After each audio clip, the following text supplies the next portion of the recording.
తరుణానికి వందనాలు. హల్లెలూయా హల్లెలూయా. దేవుడికి మహిమ కలుగును గాక. నిన్న సాయంకాలము మరి దేవుని మర్మములు అనే వాక్యమును బైబిల్లోని దేవుడి మర్మాలు అనే సబ్జెక్టు మీద మనము దేవుడిని స్తుతిస్తున్నాం, ఘనపరుస్తా ఉన్నాం. దేవుడి సువార్త, దేవుడి మర్మం, దేవుడి సంఘం, దేవుడి మర్మం, దేవుడి జ్ఞానం, దేవుడి మర్మం, అన్యజనులు పరలోకములో ప్రవేశించుట దేవుడి మర్మం. ఈరోజు ఇంకొన్ని మాటలు దేవుడు జ్ఞానం చేద్దాం. బైబిల్ నుంచి ఎఫెసీయులకు రాసిన పత్రిక 1:9 ఎఫెసీ 1:9 దేవుని చిత్తము మర్మం. కాలం సంపూర్ణమైనప్పుడు జరగవలసిన ఏర్పాటును బట్టి ఆయన తన దయా సంకల్పం చొప్పున తన చిత్తమును గురించిన మర్మము మనకు తెలియజేసి మనకి సంపూర్ణమైన జ్ఞాన వివేచన కలుగుటకు ఆ కృపను మన ఎడల విస్తరింపజేసాను. కనుక తన చిత్తము అది ఒక గొప్ప మర్మం అంట. అది జ్ఞాన వివేకములు గల ఆత్మ వారికే తెలియబడుతుంది. మొత్తం 7 ఆత్మలు ఉన్నాయి. దేవుడికి 7 ఆత్మలు ఉంటాయి, 7 కళ్ళు ఉంటాయి. 7 కళ్ళున్న దేవుడికి దృష్టి ఒకటే. యెషయా 11:1-2 మీరు చూసినట్టుగా అయితే యెషయా 11:1-2 యెషయి మొద్దు నుండి చిగురు పుట్టును, వాని వేర్ల నుండి అంకురం ఎదిగి ఫలించును, వాని వేర్ల నుండి అంకురము ఎదిగి ఫలించును. ఇప్పుడు రండి, 7 ఆత్మలు. దేవుడికి 7 ఆత్మలు ఉన్నాయి. ఫస్ట్ యెహోవా ఆత్మ ఒకటి. జ్ఞానము వివేకములకు 2 ఆత్మలు వచ్చింది. ఆధారముకు ఆత్మ. జ్ఞానము వివేకమునకు ఆధారముగా ఆత్మ, 2 ఆత్మలు వచ్చినాయి. నెక్స్ట్ ఆలోచన ఒక ఆత్మ. బలము ఒక ఆత్మ, ఆధారముగా ఆత్మ. తెలివి ఒక ఆత్మ. యెహోవా యెడల భయభక్తులను పుట్టించు ఆత్మ. అది మొత్తం 7 ఆత్మలు. ఈ యెషయా 11:2 చెప్పిన 7 ఆత్మలు ఆయన దేవుడు 7 ఆత్మలు. అంతేకాదు, దేవుడికి 7 కళ్ళు ప్రకటన గ్రంథంలో ఉంది. అయితే దృష్టి ఒక్కటే, దేవుని దృష్టి ఒక్కటే. 7 ఆత్మలు మరి, కానీ దృష్టి 7 కళ్ళు. మరి 7 బాప్తిసాలు, మరి 7 దీపస్తంభాలు, 7 సంఘాలు. మరి ఇట్లన్నింటినీ నడిపించేవాడు దేవుడే. కనుక ఎఫెసీ 1:9 చూస్తే ఆయన జ్ఞానము అపారమైనది. కనుక దేవుడి చిత్తము కూడా ఒక మర్మము అని దేవుడు చెప్తా ఉన్నాడు. నెక్స్ట్ ఎఫెసీ 3:6 ఎఫెసీయులకు రాసిన పత్రిక ఎఫెసీ 3:6 ఈ మర్మం ఏదనగా, ఇదొక మర్మం అంట. ఇదే ఏ మర్మం? అది అన్యజనులు సువార్త వలన క్రీస్తు యేసునందు యూదులతో పాటు సమాన వారసులను సమాన ఒక శరీరమందలి సాటి అవయవాలు వాగ్దానములో పాలివారై ఉన్నారు అన్నది. యూదుడు ఒక కన్ను అయితే ఇంకొక కన్ను అన్యుడు అవ్వచ్చు కాదు, అయి ఉన్నాడు. యూదులు ఒక గడవకాలు అనుకుంటే మనం కుడి కాలు. మీరు నా దేహంలోనే అవయములై ఉన్నారు అని అంటాడు. ఇది డేవిడ్ అవ్వచ్చు, ఇది దానియేలు అవ్వచ్చు, ఇది ఇంకొకడు రూత్ అవ్వచ్చు, మరియమ్మ అవ్వచ్చు. ఏదైనా మనం ఆయన శరీరములో అవయవాలై ఉన్నామో. హల్లెలూయా. అయితే యేసుక్రీస్తు ప్రభులు వారు ఏమంటున్నాడంటే, యూదులతో పాటు మనకు కూడా సమానమైన, అలా చేయకండి, మనకు కూడా సమానమైన హక్కు ఇచ్చాడు. పరలోకి వెళ్ళే హక్కు ఇచ్చాడు. ఏమిటంటే అది చూడండి, ఇప్పుడు ఈ కన్ను నొప్పి వచ్చింది అనుకోండి, మనం ఏం చేస్తాము? కాళ్ళు నొప్పి వచ్చింది అనుకోండి, కాళ్ళు ఇలా చూస్తుంది, తల ఒక అవయవం. ఈ చెయ్యి ఇలా పట్టుకుంటుంది, కుడి చెయ్యి వల చెయ్యి ఇలా పట్టుకుంటుంది, మెదడు ఆలోచిస్తూ ఉంటుంది. ఒక శరీరంలో ఒక అవయవానికి ఏదైనా దెబ్బ తగిలితే, బాధ కలిగితే కతిమ అవయవాలన్నీ బాధపడతాయి. ఒక క్రైస్తవుడికి బాధ కలిగితే కతిమ అవయవాలన్నీ, క్రైస్తవులందరూ బాధపడాలనే దేవుడు కోరుకుంటున్నాడు. కానీ ఇప్పుడు అలా జరగటం వల్ల అంచె దినాల్లో లావిష్ లైఫ్ ఎక్కువైపోయింది. ప్రత్యేకత, పెద్ద పెద్ద పాస్టర్లు అందరూ ఒక మాట, ఆ సూట్లు బూట్లు వేసిన వాళ్ళు అందరూ ఒకసారి చేస్తారు. 10,000 మంది 5,000 మంది కూర్చున్న వాళ్ళు అందరూ కూడా ఒకసారి కూర్చుంటున్నారు పాస్టర్లు. ఈ సెకండ్ క్లాస్ పాస్టర్స్కి పిలవరాడు. అంటే అర్థం ఏంటంటే చిన్న మంద భయపడకూడదు, దేవుడు వాళ్ళ గురించి చెప్పాడు. చూసారా? కనుక వీళ్ళు ఏమనుకుంటారు? ఆ అవయవం నాతో సంబంధం లేదు అని అనుకుంటున్నారు. కానీ మీరు నా శరీరంలో అవయవాలు అయి ఉన్నారు అంటున్నాడు. యూదులతో పాటు సమాన హక్కు మనకి ఇచ్చాడు. ఇంకా 10 హెబ్రీయులకు రాసిన పత్రిక 10వ అధ్యాయం 19వ వచనంలో అంటారు, ఇదివరకు యాజకుడు మాత్రమే అతి పరిశుద్ధ స్థలంలో వెళ్ళాలి. పరిశుద్ధ స్థలంలో యాజకులు ఉంటారు, ఆవరణములో ఇశ్రాయేలు ప్రజలు ఉంటారు. అయితే అతి పరిశుద్ధ స్థలంలోనికి ప్రధాన యాజకుడు సంవత్సరానికి ఒకసారి వెళ్ళాలి. కానీ ఇప్పుడైతే యేసుక్రీస్తు రక్తం ద్వారా కడగబడ్డ మనము చూసారండి, ప్రతి ఒక్కడు ఆ పుల్పిటి దగ్గరికి వెళ్ళి వాక్యం చెప్పే హక్కు ఉంది. హెబ్రీయులకు రాసిన పత్రిక 10వ అధ్యాయం 19వ వచనం. హెబ్రీ 10:19. సహోదరులారా, యేసు మన కొరకు ప్రతిష్ఠించిన మార్గమున, అనగా నూతన యేసుక్రీస్తు ఇచ్చిన మార్గం, పక్కింటోడు ఎదురింటోడు ఎమ్మెల్యే ఎంపీ లేకపోతే మినిస్టర్ లేకపోతే క్రైస్తవ సంఘాల్లో నాయకులు ఇచ్చిన మార్గం కాదు ఇది.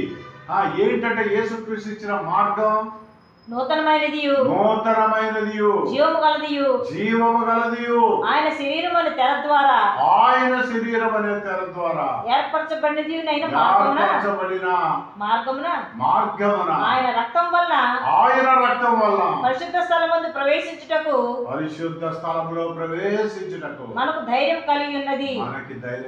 ఈ రోజు నేను ఇక్కడ యూట్యూబ్ ఫేస్బుక్ లో యేసుక్రీస్తు సువార్త ప్రకటిస్తున్నానంటే భారత రాజ్యాంగం ఇచ్చిన హక్కు, అది సార్వత్రిక హక్కు, అందరికి ఉండేది. కానీ సార్వత్రిక సంఘములో దేవుడు మాలాంటి వారికి కూడా హక్కు ఎందుకు ఇచ్చాడంటే, ఆయన రక్తంతో కడగబడిన ప్రతి ఒక్కడికి హక్కు ఉంటుంది, ఆయన సువార్త ప్రకటించే హక్కు. కానీ దీంట్లో వ్యత్యాసాలు, వీడేమో డబ్బు గల పాస్టర్, వాడేమో పెద్ద పాస్టర్, వీడికి 50,000 సంఘం, వాడికి 2 లక్షల మంది, వీడని ఎందుకు అంటున్నారంటే చిన్న పాస్టర్ రానివాడు కూడా రానివట్లా, అసలు మాట్లాడరు. వాళ్ళు వ్యత్యాసంగా చూస్తా ఉన్నారు. నా కుమారుడా, నువ్వు మార్చుకో, లేకపోతే దేవుడు నీకు బుద్ధి చెప్తాడు. నేను ఎంతమంది పాస్టర్లు చూసా, అలా విర్రవీగిన వాళ్ళు అందరూ కొలాప్స్ అయిపోయారు. పరిశుద్ధాత్మతో బాగా సేవ చేసిన వాళ్ళు కొలాప్స్ అయిపోయారు. కారణం ఏంటో తెలుసా? గర్వం, అతిశయం.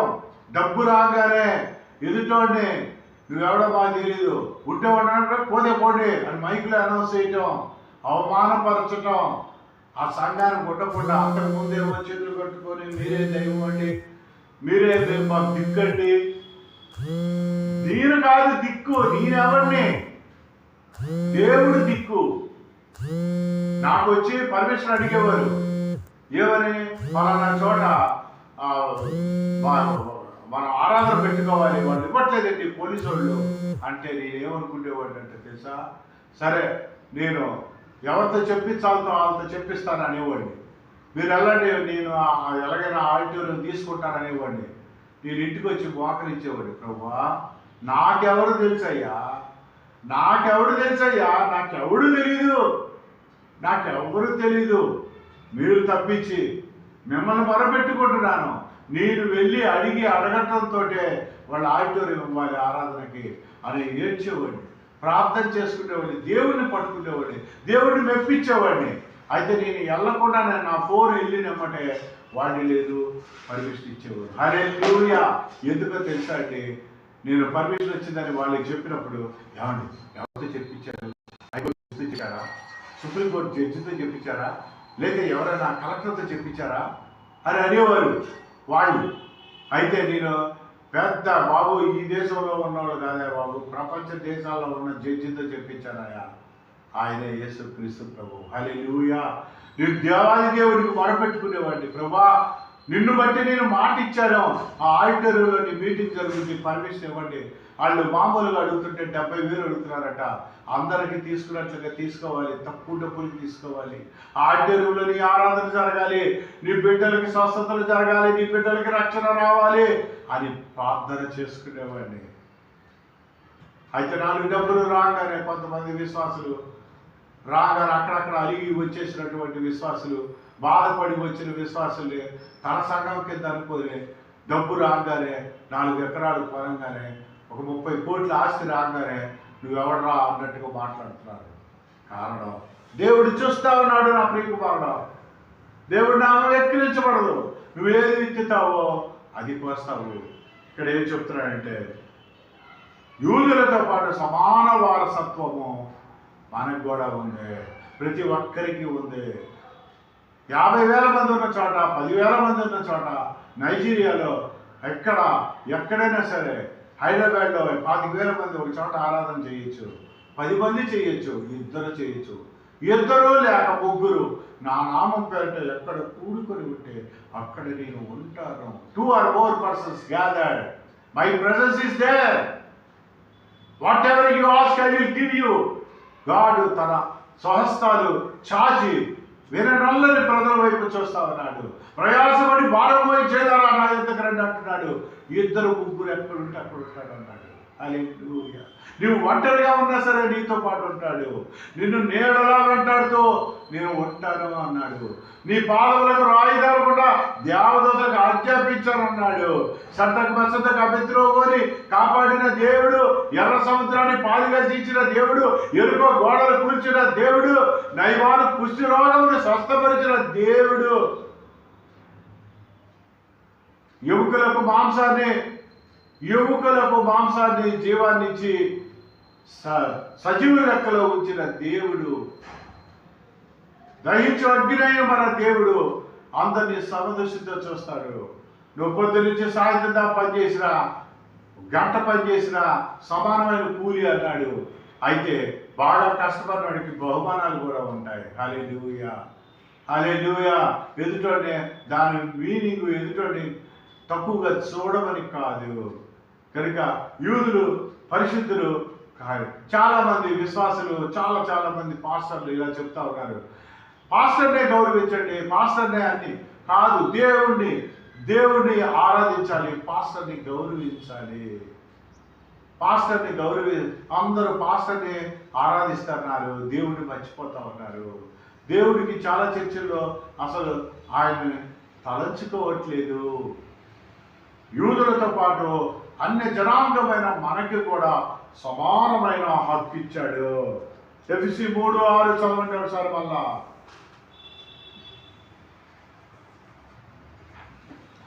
ఎఫెసీయులకు రాసిన పత్రిక 3:6 ఈ మర్మం ఏదనగా అన్యజనులు సువార్త వలన క్రీస్తు యేసునందు యూదులతో పాటు సమాన వారసులను, ఎందుకంటే మనం యేసుక్రీస్తు రక్తంతో కడగబడ్డాం కనుక, ఒక శరీరమందలి సాటి అవయవములను, ఒక శరీరంలో సాటి అవయవంలో వాగ్దానంలో పాలివారనై ఉన్నాను.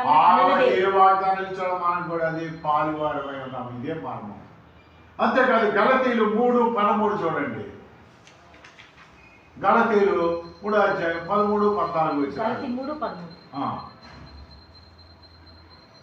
ఆత్మను గురించిన వాగ్దానము విశ్వాసం వల్ల మనకు లభించినట్లు అబ్రహాము పొందిన ఆశీర్వచనము క్రీస్తు యేసు ద్వారా అన్యజనులకు కలుగుటకై. హల్లెలూయా.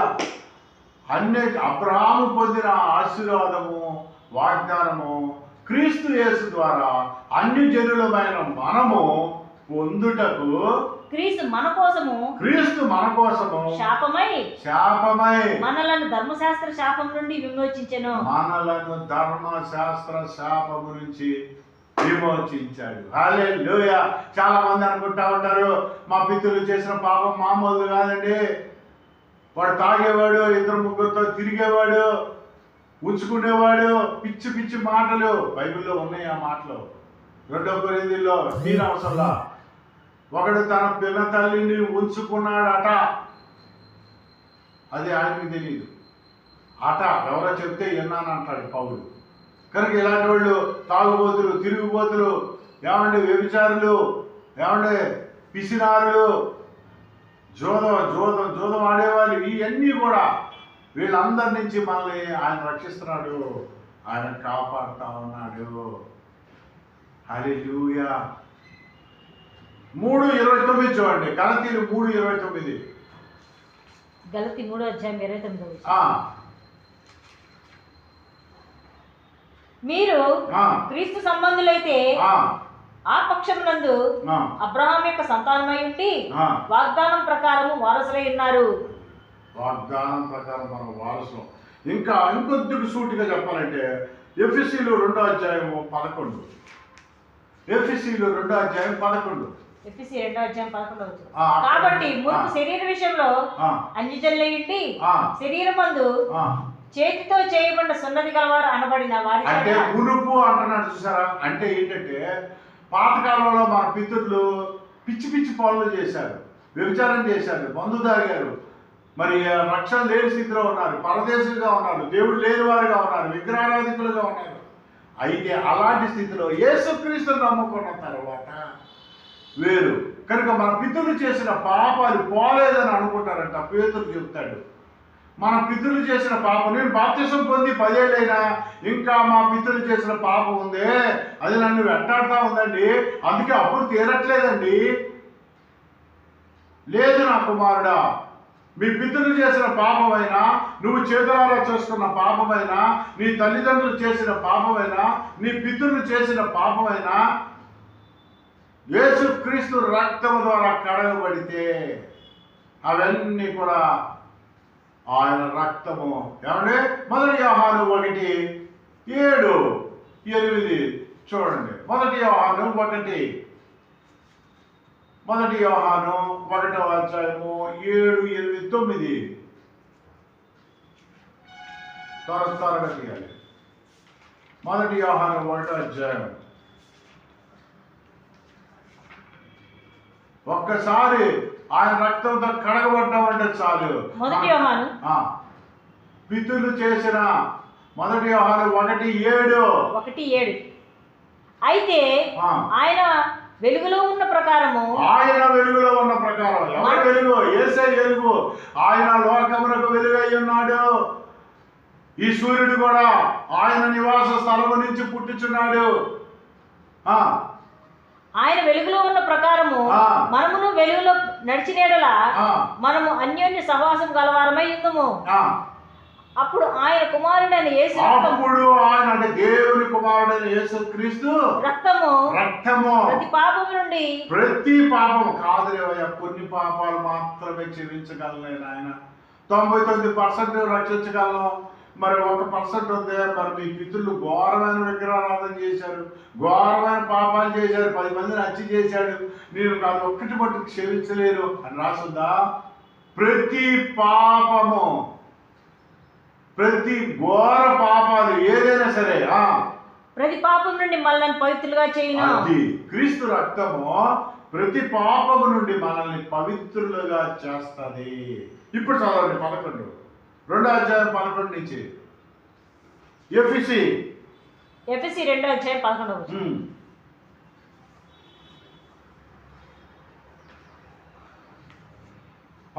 వరకు. ఆ కాలమందు ఇజ్రాయేలుతో సహపౌరులు కాక పరదేశులను, వాగ్దాన నిబంధనలు లేని పరజనులను, నిరీక్షణ లేని వారును, లోకమందు దేవుడు లేనివారై ఉండి, దేవుడు లేనివారంటే అన్యులు, క్రీస్తుకు దూరస్తులై ఉంటుందని మీరు జ్ఞాపకం చేసుకోండి.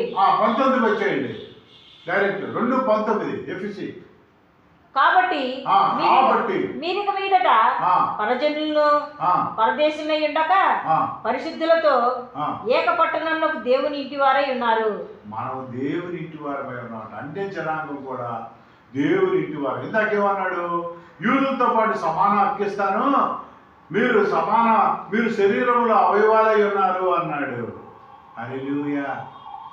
ప్రధాన యాజకుడు మాత్రమే అతి పరిశుద్ధ స్థలంలోకి వెళ్ళాలంటే ఫిబ్రవరి రాష్ట్ర పత్రిక 10:19 అన్ని జనులకు కూడా యేసుక్రీస్తు రక్తం ద్వారా మనం వెళ్ళటానికి మనకి ధైర్యం కలుగుతూ ఉంది.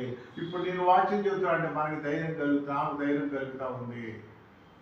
చదవండి 22 చదవండి.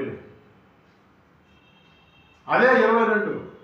ప్రతి కట్టడము ఆయనలో చక్కగా అమర్చబడి ప్రభువునందు పరిశుద్ధమైన దేవాలయమందు వృద్ధి పొందుచున్నది. ఆయనలో మీరు కూడా ఆత్మ మూలముగా దేవునికి నివాసులై ఉండుటకు కట్టబడుచున్నారు. మనం దేనికి కట్టబడుచున్నామంటే రోజు రోజుకి రూపాంతరం చదువు. నేను వాకింగ్ చేసేటప్పుడు ఒక ఆయన అంటాడు, ఏంటండి ప్రతి ఆదివారం వాకింగ్ చెప్తారు, ప్రతి శనివారం వాకింగ్ చెప్తారు, ఏంటండి 3 నెలలకు ఒకసారి వాకింగ్ చెప్పచ్చు కదా, 6 నెలలకి ఎప్పుడో సంవత్సరానికి ఒకసారి వాకింగ్ చెప్పచ్చు కదా, సంవత్సరానికి ఒకసారి 40 రోజులు ఉపవాసం ఉంటే సరిపోద్దా అన్నట్టుగా మాట్లాడుతూ ఉన్నాడు. కాదు. ప్రతిరోజు ఆత్మకి ఆహారము ప్రార్థన, శరీరానికి ఆహారము ఫుడ్ తీసుకోవాలి. మనం భౌతికమైన ఆహారం తీసుకుంటేనే ఈ యొక్క శరీరం కదులుద్ది, ఆత్మకి ఆహారం ప్రార్థన చేసుకుంటేనే కదులుద్ది. హల్లెలూయా. 1 కొరింథీయులు 15:51. యేసుక్రీస్తు పునరుద్ధానం కూడా ఒక మర్మము. 1 కొరింథీయులు 15:51. ఇప్పుడు దాకా సువార్త అనేది మర్మం అని తెలుసుకున్నాము, సంఘం అనేది దేవుడి మర్మం అని తెలుసుకున్నాము, దేవుడి జ్ఞానం అనేది మర్మం అని తెలుసుకున్నాము, అన్ని జనులు పరలోకములో ప్రవేశించట మర్మం అని తెలుసుకున్నాము, దేవుడి చిత్తము మర్మం అని తెలుసుకున్నాము, సమాన యూదులతో పాటు సమాన వారసత్వము మనం కలిగి ఉన్నామనేది మర్మం అని తెలుసుకున్నాము. ఇప్పుడు యేసుక్రీస్తు పునరుద్ధానం కూడా ఒక మర్మము. దేవుడు ఆయన్ని లేపాడు, మనల్ని కూడా లేపుతాడు. దేవుడు ఆయన్ని లేపాడు, మనల్ని కూడా క్రీస్తు రక్తంతో కడగబడి అంతం వరకు సహిస్తే మనల్ని లేపుతాడు. ఇది మర్మం ఎలాగో చెప్తాడు చూడండి. ఇదిగో మీకు ఒక మర్మం తెలుపుచున్నాను, తెలియచేయుచున్నాను. మనమందరము నిద్రించము గాని నిమిషములో ఒక రెప్పపాటున. మనమందరం అంటే కొంతమంది అన్నాడా? తెలంగాణ వాడు అన్నాడా? లేదంటే యూదులు అన్నాడా? నార్త్ ఇండియా వాడు అన్నాడా? మనమందరము అంటే యేసుక్రీస్తు రక్తంతో కడగబడిన ప్రతి ఒక్కడు ఒక రెప్పపాటు కాలంలో కడప మ్రోగగానే మనమందరము మార్పు పొందుదుము.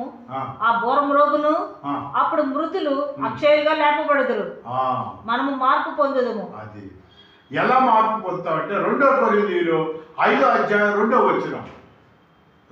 కొరింథీయులు 5:2. 2 కొరింథీయులు 5:2. మనము దిగంబరులం కాగా మనకు ఒంటి మీద బట్టలు లేవు అనుకుంటున్నారా? చూడండి, అవ్వ ఆదాముని మరి దిగంబరులుగానే నిర్మించాడు. 30 ఏళ్ళు వయసు కలిగిన వ్యక్తిగా నిర్మించాడు. ఆయన పక్కటేముకు తీశాడు, అవ్వమ్మని చేశాడు, ఇద్దరిని నిర్మించాడు. ఆయన 33 మంది మగపిల్లలు అవ్వ ఆదాముకి, 28 మంది ఆడపిల్లలు. ఇది బైబిల్ పండితులు చెప్తున్నారు. ఆయన 930 సంవత్సరాలు బతికాడు. అమ్మమ్మ 728 సంవత్సరాలు బతికింది. ఇప్పుడు ఎవరు బతుకుతున్నారు అలాగా? ఆ తర్వాత వాళ్ళు పాపం ఎక్కువైపోయింది, 650 ఇంకా పడిపోయింది. నోవా టైంలో వచ్చేసరికి 650కి వచ్చింది. అదే అబ్రహాంకి వచ్చేసరికి 175 ఏళ్ళు అబ్రహాం బతికింది. అదే మోషేకి వచ్చేసరికి 120 సంవత్సరాలు. మోషేనే అన్నాడు 75, మరి బలమున్న ఎడల 80 ఏళ్ళు, అది ఆయాస్కరమే. ఇప్పుడు 70 కూడా బతకట్లా. యావరేజ్ డెత్ రేటు 62, అది కూడా పడిపోయింది. ఇంకా కింద పడిపోతున్నారు. పెరిగింది ఈ మధ్య ఈ 20 ఏళ్లలో 68కి వెళ్ళింది యావరేజ్ డెత్ రేటు. ఇంకా కింద 36 ఏళ్ళకి 40 ఏళ్ళకి 30 ఏళ్ళకి ఇంత లావు పొట్ట జుట్టు ఊడిపోవడం, రోడ్డు మీద అన్ని చచ్చిపోయాడు, ఫోటోలు యాక్సిడెంట్లు చచ్చిపోయాడు. సృష్టి విరుద్ధమైన పనులు చేస్తే చిన్నప్పుడు చచ్చిపోతారు. హల్లెలూయా. దేవుడికి మహిమ కలుగును గాక. కనుక చదవండి. మనము దిగంబరులం కాక, మనం దిగంబరులం కాదు, వస్త్రం ధరించుకొని వారంగా ఏ వస్త్రం? మహిమా వస్త్రం. కాబట్టి పరలోకం నుండి వచ్చు మన నివాసము ఆ. దీనిపైన ధరించుకొని అపేక్షించును. ఆ. దీనిలో మూలుగుచున్నాము. ఆ. ఈ గుడారంలో ఉన్న మనము భారం మోసుకుని మూలుగుచున్నాము. అది మనము గుడారంలో ఉన్నాము. ఆయన కుటుంబంలో వారసులుగా ఉన్నామన్నాడు. ఆయన గుడారంలో ఉన్నామన్నాము. ఆయన ఇంటి వారుగా ఉన్నాము. ఆయన శరీరంలో అవయవాలుగా ఉన్నాము అంటున్నాడు. ఇక అన్యులతో పాటు యూదులతో పాటు సమాన హక్కు ఇచ్చారంటున్నాడు. బాబా, ఎన్ని వాగ్దానాలు, ఎన్ని మర్మాలండి. ఫిలిప్పీలకు రాసిన పత్రిక 3:21. ఫిలిప్పీలకు రాసిన పత్రిక 3:21. ఫిలిప్పీలు 3:21. సమస్తమును ఆ. తనకు లోపరుచుకొని కొనజాలిన ఆ. శక్తిని బట్టి ఆయన మన దీన శరీరమును తన మహిమగల శరీరముకు శరీరముతో సమరూపము గలదానిగా మార్చును. మార్చేసిన తర్వాత మనం ఆయన మధ్యాకాశంలో ఎదిగినప్పుడు ఆయన ఎలా ఉన్నాడో మనం ఆయన చూసినప్పుడు ఆయనలాగే మనం ఉంటామంట. ఎందుకంటే మన ఈ దీన శరీరము ఆయనతో పాటు సమాన శరీరం అయింది కనుక మనం ఎగరగలిగాము, ఆయనలాగే ఉంటాము. కనుక దేవుడు ఎన్ని మర్మాలు, ఆయన పునరుద్ధారము మర్మము, సువార్త మర్మము, సంఘము మర్మము, దేవుడి జ్ఞానము గొప్ప మర్మము. సైంటిస్టులకి, నాసా సైంటిస్టులకి అర్థం కావట్లా దేవుడి జ్ఞానం, అదొక మర్మమై ఉన్నది. అన్ని జనాంగమా పరలోకములో ప్రవేశించిన ఒక మర్మము, దేవుడి చిత్తము ఒక మర్మము, మా అన్యులతో పాటు యూదులతో పాటు సమాన హక్కు ఇవ్వటము ఒక మర్మము, యేసుక్రీస్తు పునరుద్ధానము ఒక మర్మము. కనుక దేవుడి వాక్యమును మీరు తరవుగా ఇంట్లోని ఆయన స్థుతి చేస్తూ ఆయన జ్ఞానం చేస్తూ ఉంటే, చదువుకుంటూ వెళ్తే నవల చదివారు అంటారు. ఏమంటే చదువుకుంటూ వెళ్తే మీరు చూడండి, ప్రకటన గ్రంథం 1వ అధ్యాయము తీయండి, చదవండి. 1వ అధ్యాయం, ప్రకటన గ్రంథం 1వ అధ్యాయం 1వ వచనం నుంచి చూడండి. ప్రకటన గ్రంథం 1వ అధ్యాయం. యేసుక్రీస్తు తన దాసులకు కనపరచుటకు దేవుడు ఆయనకు అనుగ్రహించిన ప్రత్యక్షత. ఈ సంగతులు త్వరలో సంభవింపనై ఉన్నవి. ఆయన తన దూత ద్వారా వర్తమానం పంపి తన దాసుడైన యోహానుకు వాటిని సూచించెను. అతడు దేవుని వాక్యమును గూర్చియు యేసుక్రీస్తు సాక్ష్యమును గూర్చియు తాను చూచినంత మటుకు సాక్ష్యం ఇచ్చాను. సమయం సమీపించినది కనుక ఈ ప్రవచన వాక్యములను చదువువాడును. ఇదిగో చూసుకోండి, సమయము సమీపించింది. ఇది అంత్యకాలం వచ్చేసింది. హిందువులు ఏమంటారంటే కలియుగం అంటున్నారు. మనకి ఇది అది అంత్యకాలం. ఈ కాలంలో ఏం జరుగుతుందో యోహాను భక్తుడు రాస్తా ఉన్నాడు. ఈ ప్రవచన వాక్యములు చదువువాడు అంటే ఆడు ఎడ్యుకేటెడ్.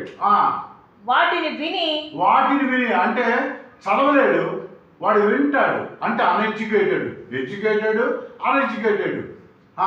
ఇందులో వ్రాయబడ్డ సంగతులను అంతేకాదు, చదవటం వింటమే కాదురా బాబు, వాటి ప్రకారం ఆచరించిన వాడు గైకొను వారు అంటే ఆచరించే వారు ధన్యులు. కనుక ఆయన ఇన్ని మర్మాలు చెప్పాడు. మనము ధన్యులు అవ్వాలి. దేవుడి ఆశీర్వాదానికి, దేవుడి వాగ్దానానికి, దేవుడి వంశంలో కుటుంబ సభ్యులుగా, దేవుడి వారసులుగా మనం అవ్వాలంటే రోజు ఆయన బైబిల్ పఠనం చేయాలి, జ్ఞానం చేయాలి. చదవటం వేరు, నవలు చదువుకున్నట్టు వెళ్ళకూడదు. కొంత చదివి దేవా నాకు దీంట్లో అర్థం ఏంటో చెప్పు అంటే దేవుడు నీకు థాట్స్ ఇస్తాడు, దేవుడు నీకు మాట్లాడతాడు. నీకేమైనా అభ్యంతరాలు ఉంటే వాటిని నెరవేరుస్తాడు. సమస్తమును జరిగించు దేవుడు మీకు మాకు సర్వలోకమునకు తోడయ్యుండును గాక, సార్వత్రిక సంఘమునకు తోడయ్యుండును గాక. ఆమేన్. పరలోక రాజ్యం తండ్రి నామం పరిశుద్ధపరచుడుగా, రాజ్యం వచ్చిన గాక, నీ చిత్తం పరలోకం జరుగు జరగాక, మందిరాన్ని దాచి మళ్ళీ అపరాధం చేసిన ప్రకారం మా అపరాధములను క్షమించు, దుష్టుబారపడి సోదరులు రక్షించు, రాజ్యం శక్తి మహిమ నిరంతరమైనా తండ్రి. ఆమేన్.